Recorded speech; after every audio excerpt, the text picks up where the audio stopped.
Please welcome the Chief Brand Officer at Procter & Gamble, Marc Pritchard. Who said that? The lady at the store. That is not a compliment. Listen, it's an ugly, nasty word, and you are going to hear it. Nothing I can do about that. But you are not going to let that word hurt you. You hear me? There are some people who think you don't deserve the same privileges just because of what you look like. It's not fair. It's not. Remember, you can do anything they can.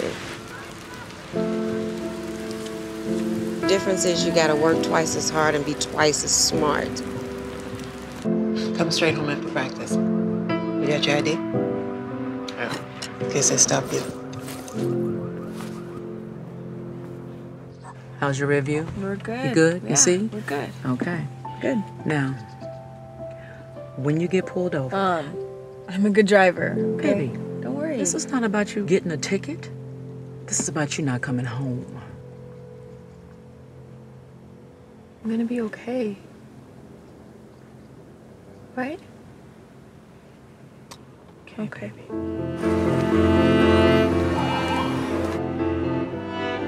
It's not fair. But you keep showing up.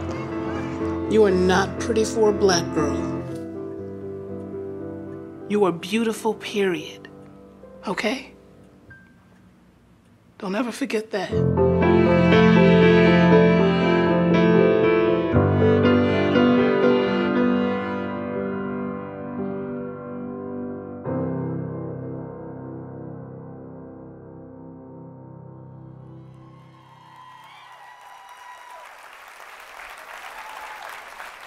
Well, hi. Thank you. You've just seen the talk, which is brilliant creative work. But it was also a moment of truth where we stepped up to take a bold stand. We shined a light on racial bias by focusing on the talk that black parents in America constantly have with their children to help them deal with the everyday prejudice that they'll face. Now, this was a powerful statement, but it was not without controversy. Most of the responses were positive, with one group saying, "That's my life.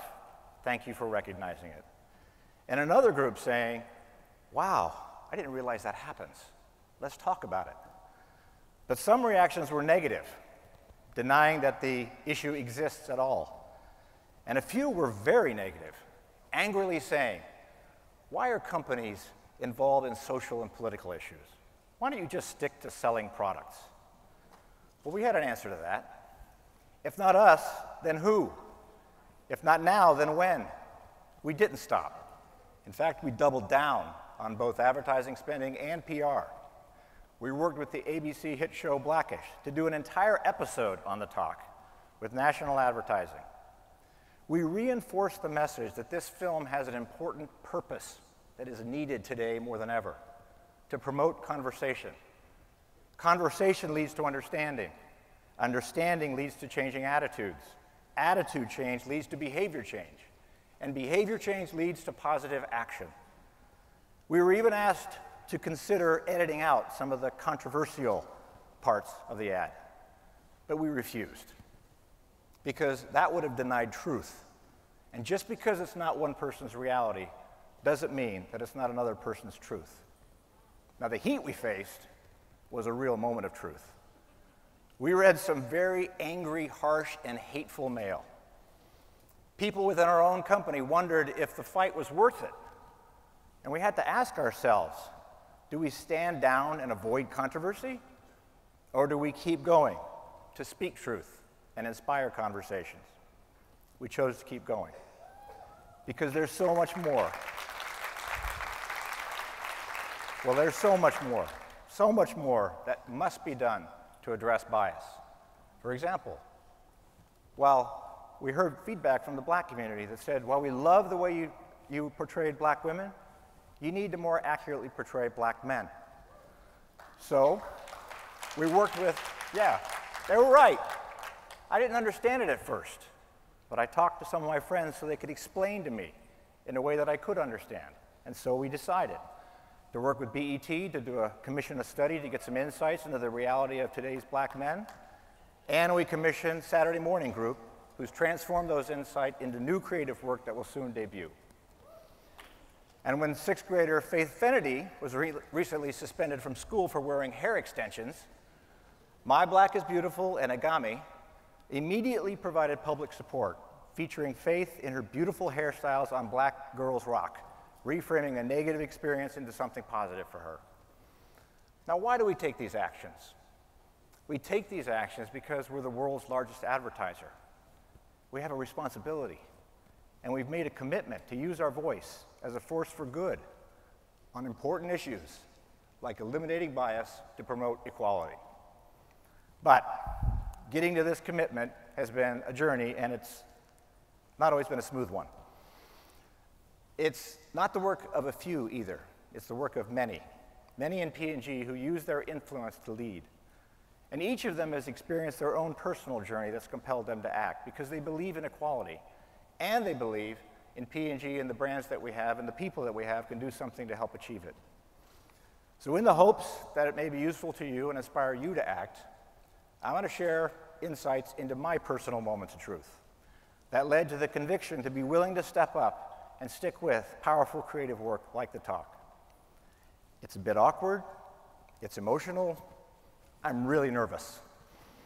But leaders sharing their personal actions and their personal journey can help start conversations because they provide emotional safety for other people.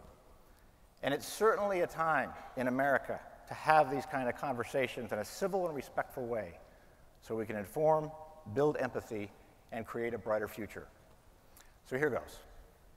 Now, gaining conviction to step up and take a bold stand, speak out, weather criticism, double down when it got tough, and keep moving forward is a culmination of many small but meaningful steps, and there's still plenty more yet ahead. I was exposed to diversity throughout my whole life. My dad was Mexican-American who grew up dirt poor in Denver, Colorado, and he was kind of an activist for migrant Latino farm workers. My mom was of German descent, one of 5 daughters. My wife Betsy and I dutifully followed with 3 daughters, so I've been surrounded by women my whole life. In addition to half my family being Mexican, my Uncle Bob's wife, Linda, my cousin Jasmine are black. I went to high school, or middle school in Arkansas, where half the students were black. High school in Indiana, where 1/3 of the students were black. I'm Christian, my wife's Jewish. My dad believed in a higher power in Alcoholics Anonymous. And I have friends of every religious belief. And I've worked with and for colleagues and friends who have come out and identify themselves proudly as LGBTQ. So on the surface, it might seem that advocating for diversity and inclusion would come naturally. And you might expect that taking a stand for equality would be a relatively comfortable step. But while the conditions may have been there, getting to the conviction of actually stepping up to take a stand has been fueled by a few critical moments of truth. The first was 20 years ago, when I was a general manager for our CoverGirl business located in Baltimore. During the summer, I was at a spiritual ranch up in Colorado with my wife Betsy and our 3 young daughters, who were all under the age of 10 at the time. At the end of the week, the leader came up to me and he pulled me aside and he said, "I hope you realize the difference you can make, because business will be the greatest force for good in the future. Not the clergy, not government, business. The work you do affects popular culture. Your brands touch people every day. If you choose to do so, you can do a lot of good." It was a blinding moment of clarity. It turned out we had just developed the new Easy Breezy Beautiful CoverGirl advertising campaign. But we had a little bit of a problem. The 5 new spokespeople in the campaign were too young, too thin, and too white. They didn't accurately portray all women, especially women of color, and they conveyed a somewhat stereotypical standard of beauty. And the realization that our advertising affected perceptions on the standard of beauty really struck me, especially as I looked at my 3 young daughters. So we changed. We partnered with powerful women for a more accurate and positive portrayal of beauty, not the least of which was Queen Latifah, the greatest cover girl ever. She revolutionized the brand and women's empowerment and the standard of beauty. We launched the Queen Collection for women of color together and brought a lot more diversity to the brand. In fact, AC Eggleston-Bracey, who you will see as honored tomorrow, we worked together, and AC, after I was gone, brought amazing people like Pink, Ellen, Katie, Janelle Monáe, and a lot more. Now, Queen Latifah and I were just backstage, or just at a panel, a Women of the World panel recently, and when we finished the panel, she said to me backstage, "Mark, we have to do something good together again," which we are. In June at Cannes, we announced our partnership on the Queen Collective, which is an effort to build a pipeline of multicultural women directors for film, advertising, and media. And we just chose our first 2 black women directors.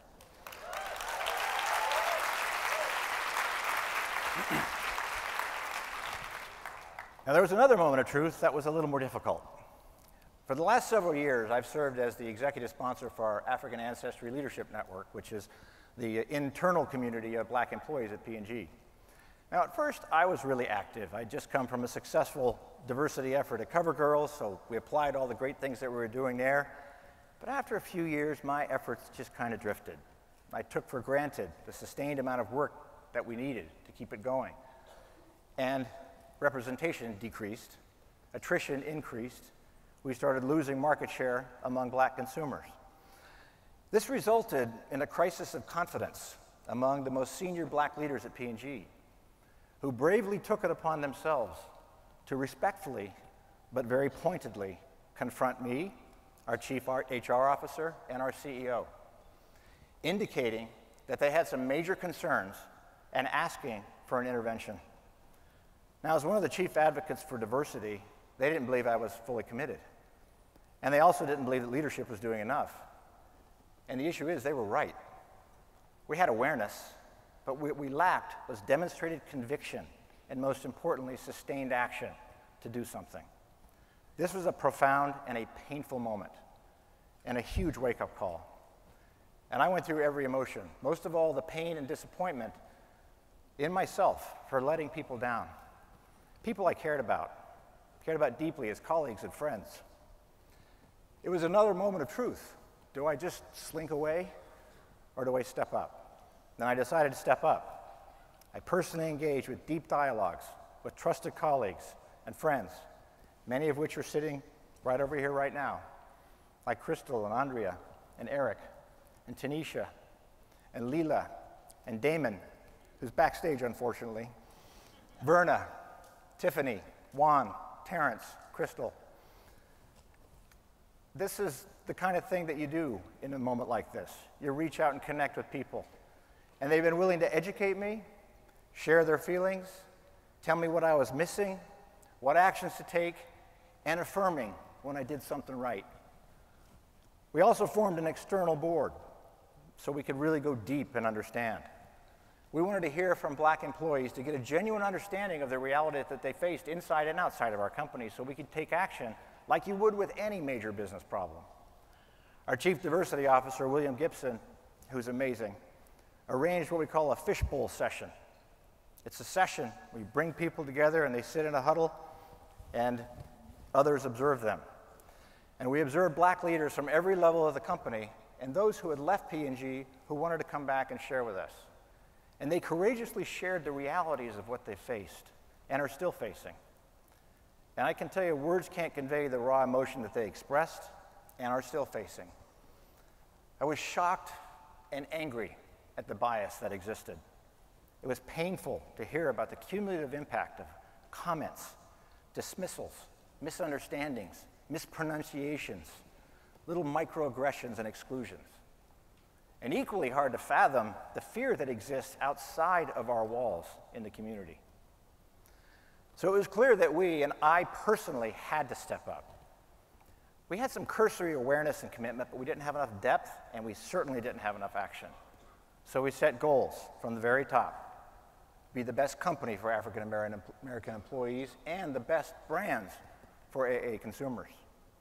We worked together to engage the entire African Ancestry Leadership Network and all of the black employees in our company that we could find to educate and enroll champions, and developed a multi-year program. So what we could do is educate and enroll everyone, so people of all races could come together, learn, gain familiarity with each other, and create allies and champions. So every year internally we have what's called a Stepping Up event, where we openly share our progress, our problems, and we inspire each other. And we openly celebrate Black History Month. And where's Tiffany? Because she's leading it. Where's Tiffany? There she is. There's Tiffany. There she is. Yeah, leading Black History Month. She does a great job. And we do this not just with black employees, but with all employees. And we have a company-wide summit so we can get together and build community. Externally, we have sponsorships like the Essence Festival, the Cincinnati Music Festival, the National Urban League Convention, and the NAACP Convention, because we know that our voice matters. And next spring, we're holding a CEO Summit at the National Underground Railroad Freedom Center so we can further the dialogue on race and the community, because it's time. Now look, we're not where we want to be by any stretch, but we're taking action and moving forward. And our results are starting to improve again with our employees and with the consumers that we serve. But it's fragile, and we know we have to stay diligent. And recently, as I was working through these efforts, there was yet another moment of truth that may have been the most profound so far, at least for me. Now, I give a lot of talks, and here's an ad that I showed from Tide that ran during Hispanic Heritage Month 2 years ago, taking on one of the most insidious forms of bias, labels. Marc. Mira, te podría decir una lista larguísima de todo lo que nos dicen, ¿no? El jardinero, ser un naco. Yo creo que beaners, frijoleros. Narco. Usualmente nos dicen que somos mojados. No me gusta cuando me dicen que todos nosotros, cubanos, somos balseros.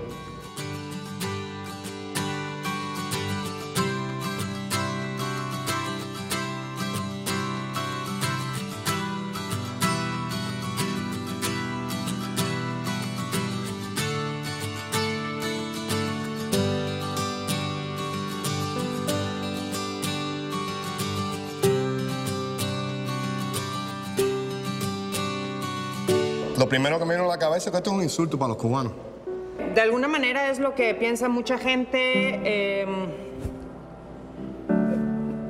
Estar etiquetando gente es, vaya, algo tan bajo realmente que...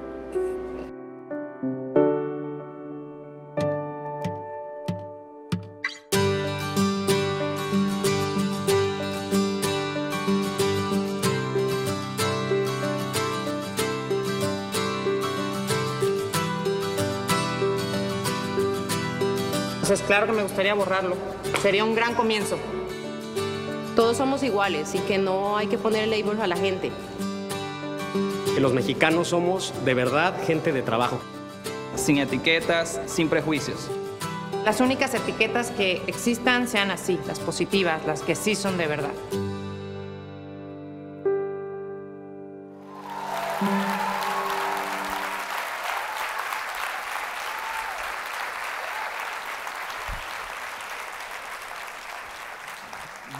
This is a powerful ad, and it got 8 million views, 22 million impressions, a double-digit increase in social conversations in just 1 month. But it also affected me personally, because I'm half Mexican. And although my father was Mexican, he was adopted by a man with an English name, Pritchard. So I could grow up and move easily between Latino and white cultures. But entering the workforce, I suppressed, and it was a privilege. But entering the workforce, I suppressed my Mexican heritage, keeping it hidden for fear of being labeled. I wasn't who I was. I wasn't owning who I was, because I'd heard those denigrating terms used throughout my life. So this ad really hit home. And I had to come to grips with my own bias, to change my own attitudes and my own behavior. I recognized the privilege of being viewed as white. It's not lost on me what that's meant. My dad's real father was named Gonzalez.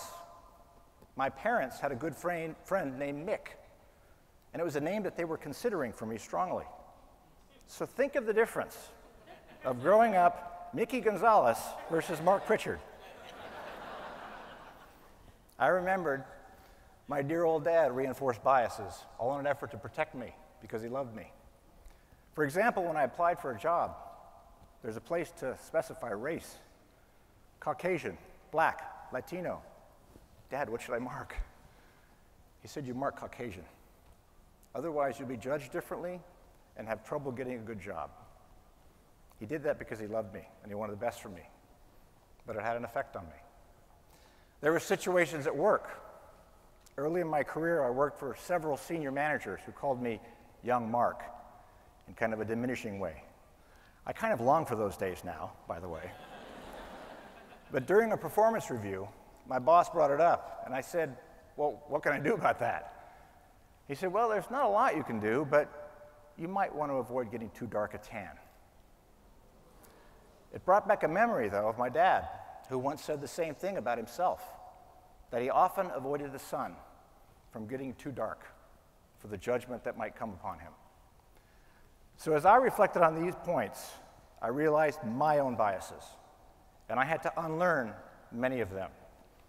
And I decided to share my personal story at our last Stepping Up event, for the first time in 35 years, proudly and publicly in a professional setting, sharing that I'm proud to be a Mexican American.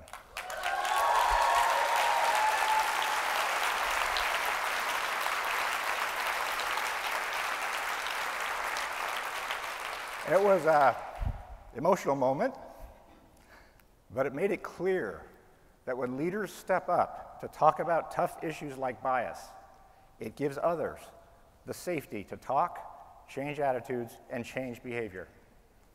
And all of these moments of truth and the introspection that followed have led to a deeply passionate commitment to make a difference in diversity and inclusion, notably racial and gender equality. I'm so lucky to work for a company that's the world's largest advertiser, so we can use our voice in advertising for good to promote equality. We're leaders and advocates of the #SeeHer movement, which promotes the accurate and positive portrayal of women and girls in advertising and media, and we're now working with the ANA Alliance for Inclusive and Multicultural Marketing to do the same thing for race, promote the accurate and positive portrayals of race in advertising and media. And we've made a commitment to get equality throughout the creative supply chain, behind the camera. We want representation of marketing leaders, creative directors, and commercial production directors, as well as composers, to reflect the population. Today, only a third of marketing directors and creative directors are women, and only 10% of commercials are directed by women. That's why we have Free the Bid with Alma Harrell and Emma Reeves here, because they're bringing directors together from all races. But we need to do the same for all races. There's only 5% of blacks, 5% of Hispanics, and 5% of Latinos in companies as well as in creative agencies. And that's not enough.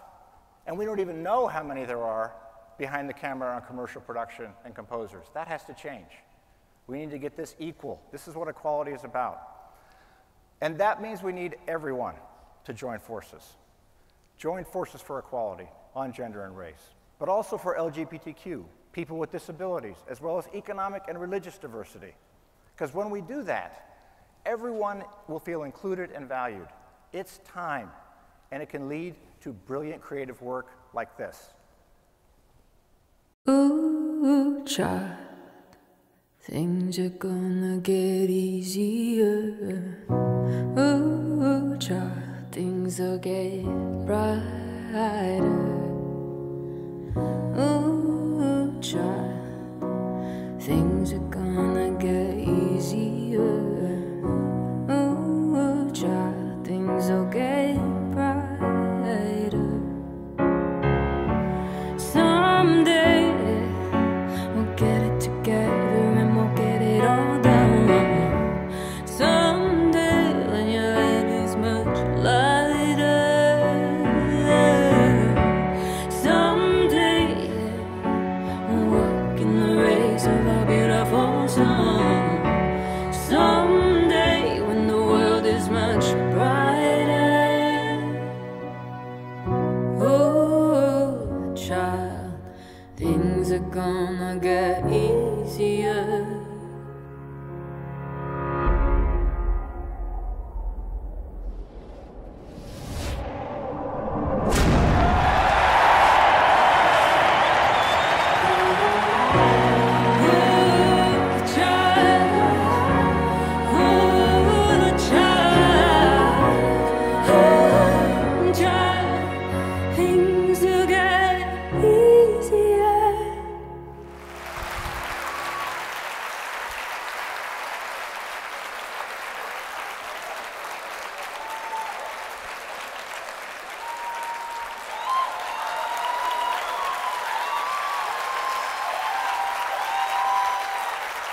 you.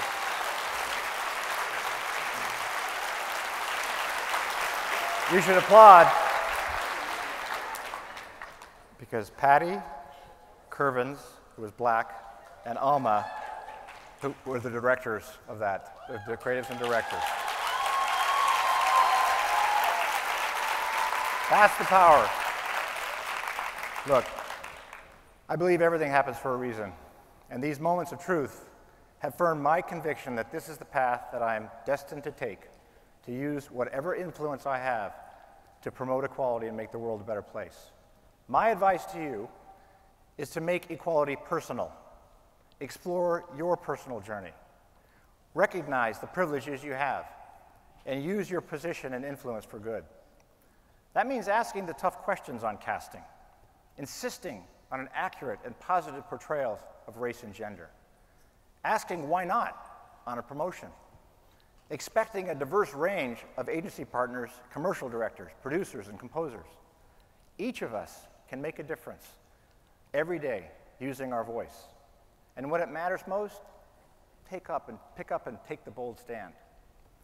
I'm blessed with so many privileges, including working for P&G with some of the most amazing people in the world and tremendous partners, all of who are willing to step up. The privilege of being in a position to make a commitment to use our voice in advertising as a force for good and portraying people as they are and shining the light on bias so we can do something about it. The privilege of waking up every day and asking God for the strength to be useful, which is my purpose, to be useful. And finally, I'm blessed to have the privilege of opportunities like this one today to share my moments of truth in hopes that it will be useful to each and every one of you in some small way. Thank you.